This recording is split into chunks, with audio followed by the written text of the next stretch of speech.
সম্মানিত সাংবাদিক ভাই ও বন্ধুরা, আপনাদের সকলের প্রতি অসংখ্য ধন্যবাদ এবং কৃতজ্ঞতা প্রকাশ করছি। শুরুতে যে বিষয়টা দিয়ে শুরু করতে চাই সেটা হচ্ছে যে জুলাই গণ অভ্যুত্থান চলাকালে আওয়ামী ফ্যাসিস্ট বাহিনী আমাদের উপরে যে গণহত্যা পরিচালনা করেছিল, সেই গণহত্যায় মূলত 3 ধরনের ফ্যাসিবাদী ব্যবস্থা বা ফ্যাসিবাদী কাঠামো সেখানে কিন্তু কাজ করেছিল। একটা হচ্ছে যারা গণহত্যায় সরাসরি অংশগ্রহণ করেছে, আওয়ামী সন্ত্রাসী এবং পোশাকধারী আওয়ামী সন্ত্রাসী, তারা কিন্তু সুস্পষ্ট ভাবে মাঠে থেকে আমাদের উপর গুলি চালিয়ে আমাদেরকে পুড়িয়ে দিয়ে তারা গণহত্যা চালিয়েছিল।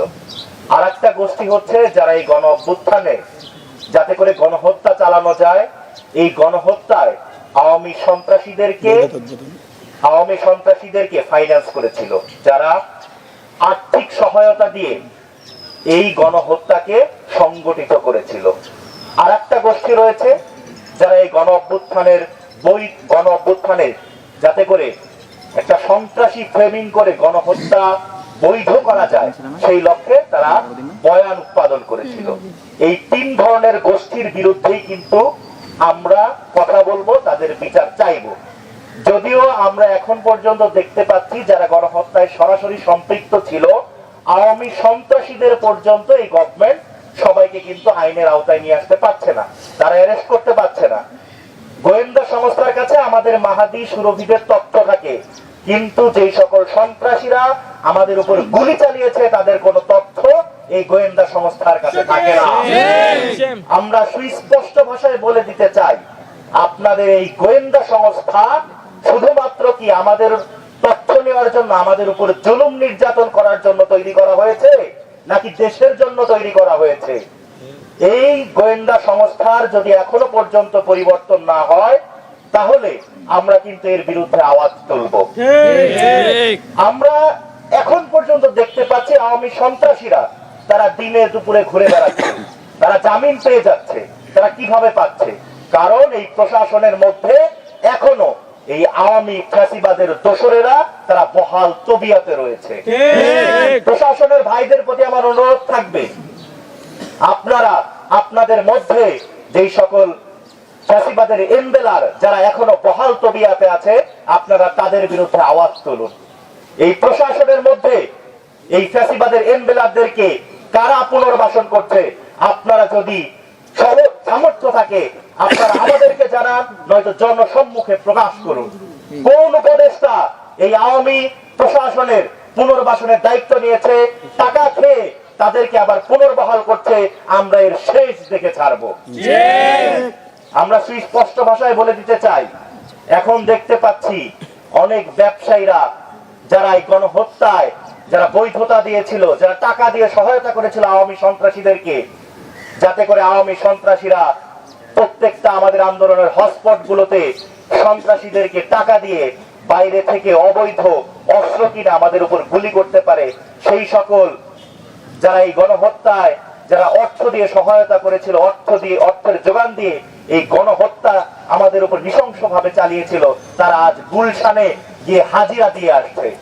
আমরা সুস্পষ্ট ভাষায় বলে দিতে চাই, যারা গণহত্যায় ফিনান্স করেছে আপনারা গুলশানে হাজিরা দেন, আর যেখানেই মগবাজারে হাজিরা দেন না কেন আপনাদেরকে শাস্তির আওতায় আমরা নিয়ে আসবো। থেকে নিস্তার পাবেন না, আপনাদের প্রত্যেকের তালিকা চলছে। এই গভর্নমেন্ট যদি তাদের বিচার না করে, এই তালিকা আমরা জনসম্মুখে জনমানুষের সামনে উন্মোচন করব। জনতা আপনাদেরকে বিচারের কাঠগড়ায় দাঁড় করাবে।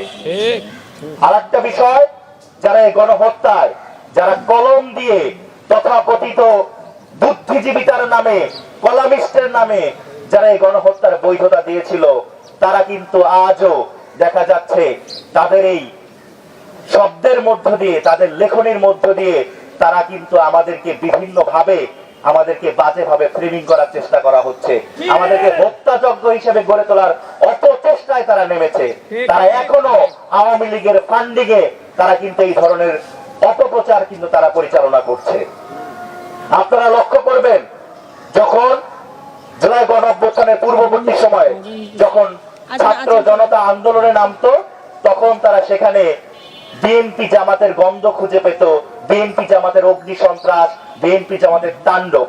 আর আজকে যখন আওয়ামী সন্ত্রাসীরা বাসে আগুন দেয়, জনমনে আতঙ্ক তৈরি করে, তখন তারা সেখানে আওয়ামী সন্ত্রাসী খুঁজে পায় না, আওয়ামী সন্ত্রাসী লেখার তাদের সুযোগ হয় না বা সাহস হয় না, তারা লেখে দুর্বৃত্ত। দুর্বৃত্ত কারা? দুর্বৃত্ত আপনি আওয়ামী সন্ত্রাস লিখতে পারেন না, আপনি খুনি হাসিনার আগে শেখ হাসিনা লেখেন, আপনি খুনি হাসিনা লিখতে পারেন না। আপনাদের এই কলম সন্ত্রাসের শেষ কিন্তু আমরা দেখে ছাড়বো। আপনারা সূর্য সেন প্রীতিলতাকে বিপ্লবী বলেন, আর আপনারা আমাদের মেহেদী শরবীকে সন্ত্রাসী হিসেবে ট্যাগ দেওয়ার অপচেষ্টা করেন। আমরা আপনাদেরকে এই বুদ্ধিজীবিতা নয়, আপনাদের এইগুলো হচ্ছে বুদ্ধি প্রতিবন্ধিতা। আপনারা কলামিস্ট নন, আপনারা কলম সন্ত্রাসী। সূর্য সেন প্রীতিলতাও যেমন ভাবে বিপ্লবী, আমাদের মেহেদী সুরভিরাও ঠিক সেম ভাবে বিপ্লবী। আমরা এই সরকারের কাছে স্পষ্ট ভাষায় বলে দিতে চাই, এই তথাকথিত সন্ত্রাসী বুদ্ধিজীবী এবং কলম সন্ত্রাসীদেরকে এবং যারা অর্থ দিয়ে গণ অভ্যুত্থানে গণহত্যা চালিয়েছে, তাদেরকে যদি আপনারা আইনের আওতায় নিয়ে না আসেন, আমরা কিন্তু আপনাদেরকেও এক বিন্দু পরিমাণ ছাড় দেব না। এরপরও আমরা দাবি জানিয়েছিলাম যে 24 ঘন্টার মধ্যে যাতে করে রাষ্ট্রপতি কর্তৃক জুলাই গণ অভ্যুত্থান চলাকালে বিপ্লবীদেরকে, জুলাই গণ অভ্যুত্থানে অংশগ্রহণকারীদেরকে ইনডেমনিটি অর্ডিন্যান্স জারি করা হয়। সে ব্যাপারে আপনারা আলোচনা করেছেন, আমরা আপনাদের আলোচনাকে স্বাগত জানাই। কিন্তু এর মানে এই না যেটা শুধুমাত্র উপদেষ্টা পরিষদের বৈঠকে সীমাবদ্ধ থাকবে। যদি এটার বাস্তবায়ন না করা হয়, তাহলে আপনারা কিভাবে এই ছাত্র জনতার থেকে দায় মুক্তি পান, সেটাও কিন্তু আমরা দেখে ছাড়বো।